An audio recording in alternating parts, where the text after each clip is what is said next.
Hello friends, welcome back to ISMartPriya YouTube channel. గత వారం నుంచి ఎక్కడ చూసిన హాట్ టాపిక్గా మారిన టమోటా రేట్లు. అదే టమోటాతో ఇవాళ టమోటా పప్పు చేసేసుకుందామా?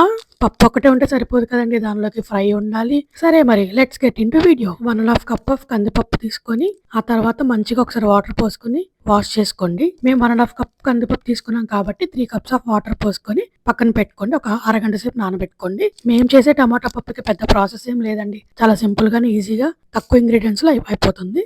ముందుగా కావాల్సింది టమోటా ముక్కలు, పచ్చిమిర్చి, ఉల్లిపాయలు, కొంచెం కొత్తిమీర, ఉప్పు, కారం, కొంచెం నానబెట్టుకున్న చింతపండు. టమోటా పప్పులో టమోటా ఎంతో మెయిన్ ఇంగ్రీడియంట్, అందులో వేసే తాలింపు కూడా అంతే ఇంపార్టెంట్ అనమాట. ఈ టమోటా పప్పులో ఒక సీక్రెట్ ఇంగ్రీడియంట్ ఉంది, అది వీడియో మొత్తం చూస్తే చివరి వరకు మీకే తెలుస్తుంది. ఇప్పుడు అరగంట సేపు నానబెట్టుకున్న కందిపప్పులో కొంచెం చింతపండు గాని చింతపండు గుజ్జు గాని వేసుకోండి.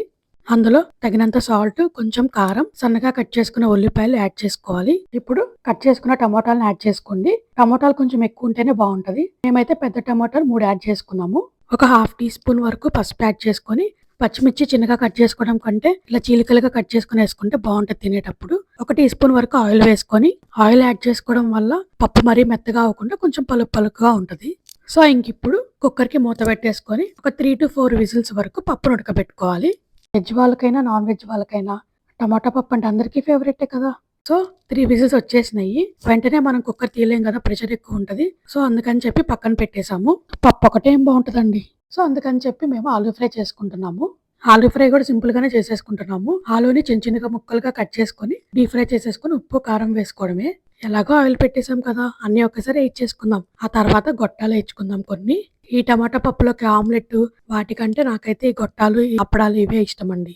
ఈ గొట్టాలు కూడా మేము ఇండియా నుంచి తెప్పించుకున్నాం అనమాట. ఇక్కడ కూడా దొరుకుతాయి, బట్ మనకు అదొక సాటిస్ఫాక్షన్ కదా. సో ఇంకా అన్ని గొట్టాలు ఇలా ఆయిల్ వేసుకుని ఫ్రై చేసుకొని ఒక నాప్కిన్ వేసుకుని దాని మీద ఈ గొట్టాలు ఇవన్నీ వేసుకుంటే ఆయిల్ పీల్చుకోకుండా ఉంటాయి. వీటిని మీ ఊర్లో ఏమంటారో కింద కామెంట్ చేయండి. మేమైతే కూర మిరపకాయలు లేకపోతే చల్ల మిరపకాయలు అంటాము. ఇవి కనుక పప్పులో వేసుకొని తింటే ఉంటది, అదిరిపోద్ది అంతే. ఉప్పు ఉప్పగా కారకారంగా. ఇన్ని ఫ్రై చేసుకున్నాం కదా, సర్లే 2 వడియాలు కూడా ఇచ్చుకుందాం.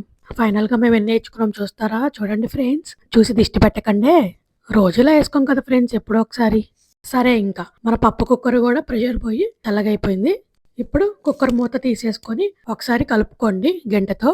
మీకు ఇంకా మెత్తగా కావాలనుకుంటే పప్పు గుత్తితో మెదుపుకోండి. మాకైతే మరీ అంత మెత్తగా వద్దనుకుంటున్నాం కాబట్టి ఇలా కొంచెం కొంచెం పలుపులుగా ఉంటే కూడా బాగుంటది. తాలింపు టమోటా పప్పులో మెయిన్ రోల్ ఇదే ప్లే చేస్తుంది. ఇందులో కొన్ని టిప్స్ కూడా ఉన్నాయన్నమాట. ఏంటంటే 1 టేబుల్ స్పూన్ ఆయిల్ వేసుకొని 1 టేబుల్ స్పూన్ నెయ్యి యాడ్ చేసుకోండి. ఇదేనండి సీక్రెట్ ఇంగ్రీడియంట్. ఏంటంటే ఆనియన్స్ మనం కొన్ని ఉడికించేటప్పుడు వేసుకొని ఇంకొన్ని ఇలా చీలికలుగా యాడ్ చేసుకొని పప్పులో వేసుకొని ఒకసారి ట్రై చేయండి. ఎలా ఉందో మీరు కూడా ట్రై చేసి కామెంట్ చేయండి. చాలా బాగుంటది టేస్ట్. ఇప్పుడు సన్నగా కట్ చేసుకున్న పచ్చిమిర్చి కొన్ని యాడ్ చేసుకొని, ఆవాలు వేసుకొని, సన్నగా కట్ చేసుకున్న వెల్లుల్లి, కొంచెం జీలకర్ర, కొంచెం మినప్పప్పు యాడ్ చేసుకొని 1 లేదా 2 ఎండుమిర్చి వేసుకొని తాలింపుని దోరగా ఫ్రై చేయండి. ఉల్లిపాయలు మరీ ఎక్కువ ఫ్రై చేయొద్దు, కొంచెం ఇలా గోల్డ్ కలర్ వస్తే సరిపోతుంది. ఇప్పుడు మన తాలింపులోకి కొంచెం కరివేపాకు యాడ్ చేసుకోవాలి. ఏ తాలింపు వేసినా అందులో కరివేపాకు కొంచెం యాడ్ చేసుకోండి. It's very healthy. తాలింపులోకి అన్నీ ఉన్నాయి, ఒకటి తగ్గింది పుష్ప. ఏంటిదా అనుకుంటున్నారా? అదే ఇంగువ. పప్పులో వేసే తాలింపులు ఇంగువ లేకపోతే ఎలా? మనం చేసిన పప్పులో ప్రతి ఇంగ్రీడియంట్ ఇంపార్టెంటేనండి. సో మన తాలింపు రెడీ అయిపోయింది. పప్పులో వేసేసుకొని తాలింపుని చూడటానికి చాలా యమ్మీగా ఉంది కదా ఫ్రెండ్స్. ఇప్పుడు సన్నగా కట్ చేసుకుని కొంచెం కొత్తిమీర యాడ్ చేసుకోవాలి.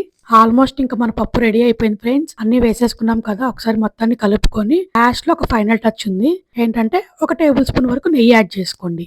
ఇది మనం తినేటప్పుడు ఎంత టేస్ట్ ని, ఎంత అరోమాని యాడ్ చేస్తుందో మీరే ట్రై చేయండి ఒకసారి చేసి. సో ఇంకా వేసుకోవడాలు కలుపుకోవడాలు అన్ని అయిపోయినాయి ఫ్రెండ్స్. మంచిగా ఒక బౌల్లోకి షిఫ్ట్ చేసుకొని అలా కొంచెం ఫ్రై నంచుకొని కొంచెం అప్పడాలు వడియాలు నంచుకుంటూ వేడి వేడి అన్నంలో కొంచెం నెయ్యి వేసుకొని తినండి.